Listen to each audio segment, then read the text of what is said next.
Hi guys, in this lesson I will show you a B-flat major jazz blues chord solo. And it's good to have the possibility to create a chord solo. You can do it in many different ways in your soloing. You can mix it with a single string playing, or you can build up a solo with starting to play single string, then go to octave playing and end up the solo with chord solo. You do whatever you want with it, but it's good to have the possibility to do it. So you will get some tips here how you can create a chord solo. So in this one, it's a 12-bar jazz blues, and it's a standard chord progression. Starting from the melody here, you can do it in many ways here as well, but in this case I have a melody and then I put the chords on the melody. So the melody sounds like this.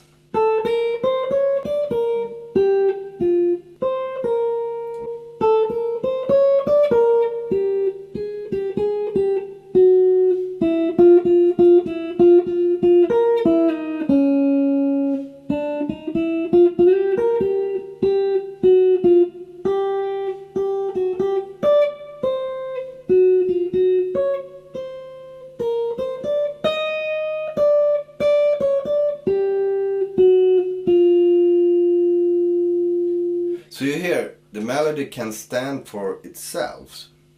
But what I'm doing here, I put chords to this melody. And the first phrase sounds like this.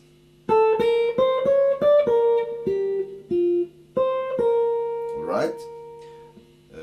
So I start with actually a A13 chord, but I go to the B-flat 13 chord. And the B-flat 13 chord is on the beat, and the A13 chord is on the upbeat.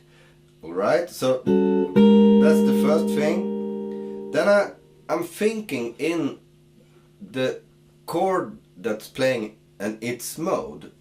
So here the mode is,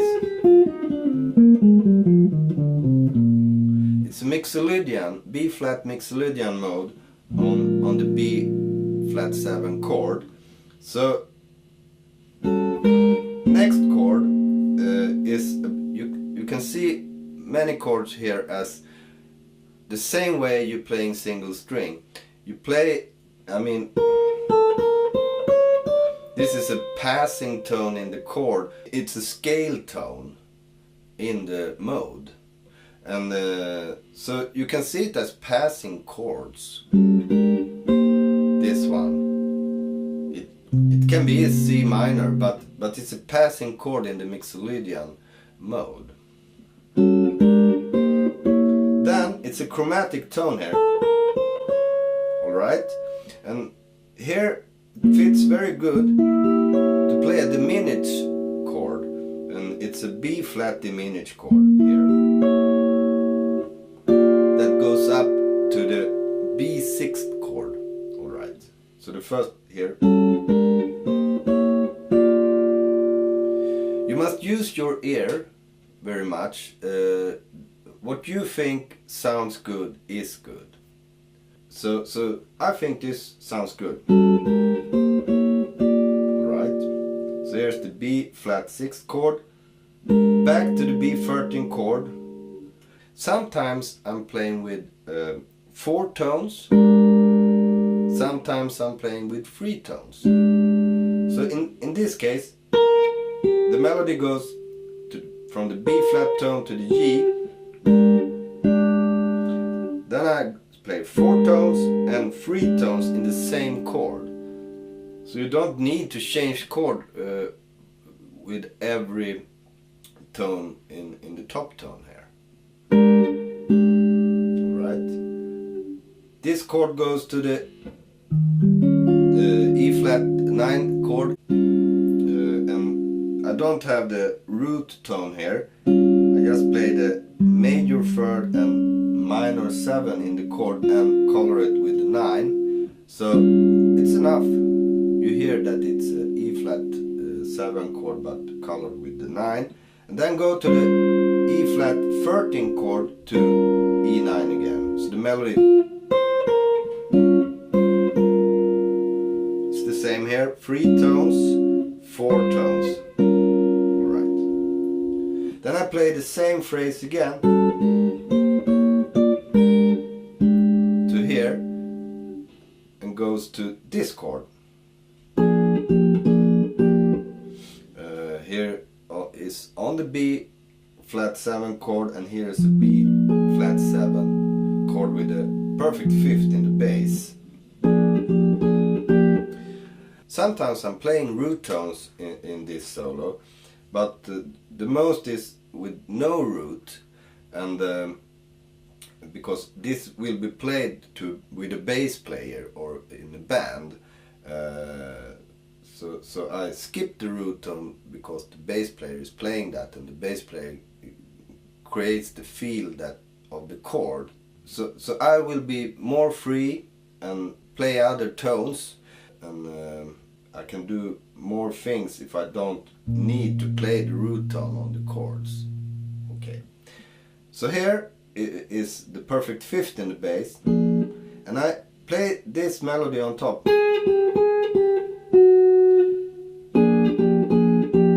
So I have the chord, but I changed the top tone.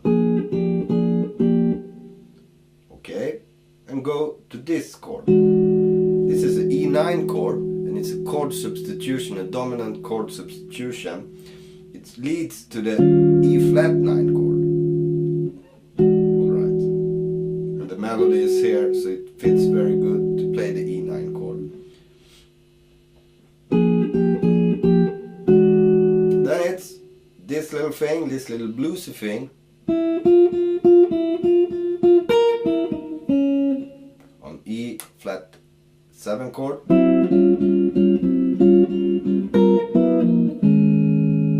Right, and what I'm doing here, I'm playing a D9, but I go to the E flat 9 chord, and playing this chord. This is a quarter chord. It's built on quarter intervals, just quarter intervals, perfect 4th intervals. It's a good thing to put in sometimes. You can do it like this. So I have this bluesy thing, and I put quarter chords below it. This is also quarter chord, but it's a 3-tone chord. And you can do things like this. Just follow a bluesy line.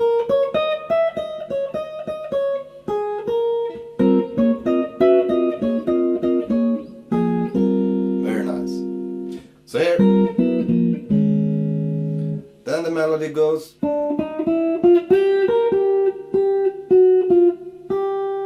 And here we are back in B flat 7 chord, but I take this chord with the C in the bass, and but it's hard to name the chords here when playing chord solos. I just follow the melody line and put chords that I think fits.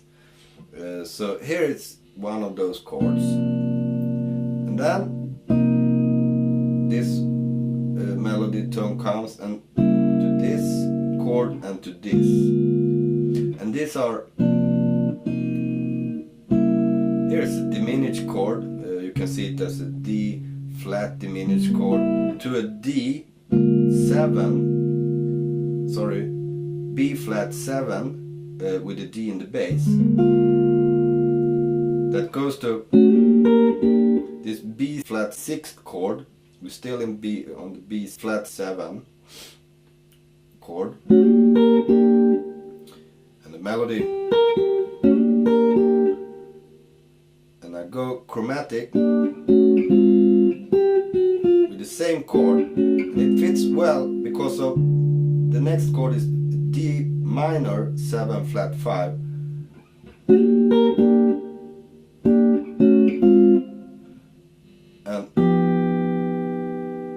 goes to the G7 chord that I have this altered tone, the sharp 5, so it will be a G7 augmented 5th chord. It leads to the C minor, and I play on C minor. I play this chord with this chromatic thing, the melody.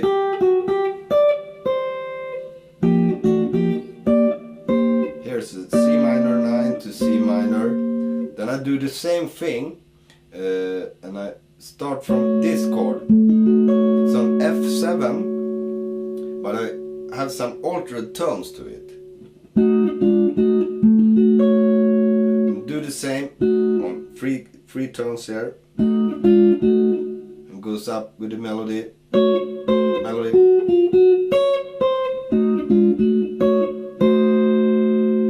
Okay.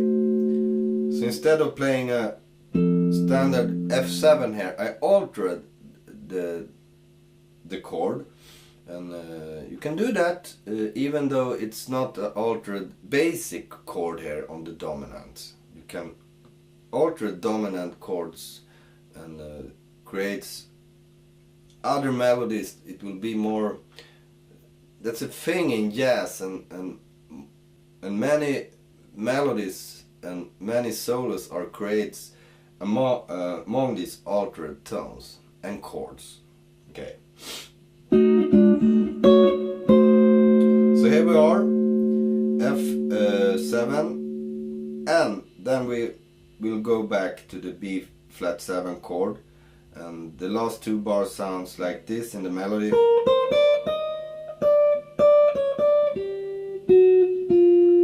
And it sounds like this. Here's the B7, and I put different melody tones on the same chord here. Here's the B flat 13 chord, and I put the 9th here. It goes up here, and here's the G7 chord. I alter, it's an altered chord here. The melody goes like this, and then C minor 9 to a, you can see it as a F11 that goes to this chord. That can be a chord dominant substitution again. You can see it as a B9 that goes to B flat 7 chord. Or you can see it as a F7 with, here's the minor 7, major 3rd, augmented 5th and flatted 9. So it's an altered F again. And the solo ends up here with a B flat 9 chord. Okay, so this was the chord solo, and you see in the tabs which chord I'm playing these lines with chords to. So, and then it's up to you to do something own with it. Take these ideas to other places. You can have them in jazz standards and so on, and you can have them everywhere on every chord. I mean, again, the thing is, you can have some knowledge of how to create chords to a melody line with the modes and with the diminished scale, altered tones and so on. But the thing is that if you like it, it's good. And hopefully other people like it as well. And then it's really good. Okay. So, thank you for watching this video. Hopefully we'll see each other again, and I have more chord solo lessons, and I have a lot of lessons in improvisation and topics in that topic. So have a great time. Till next time. See you.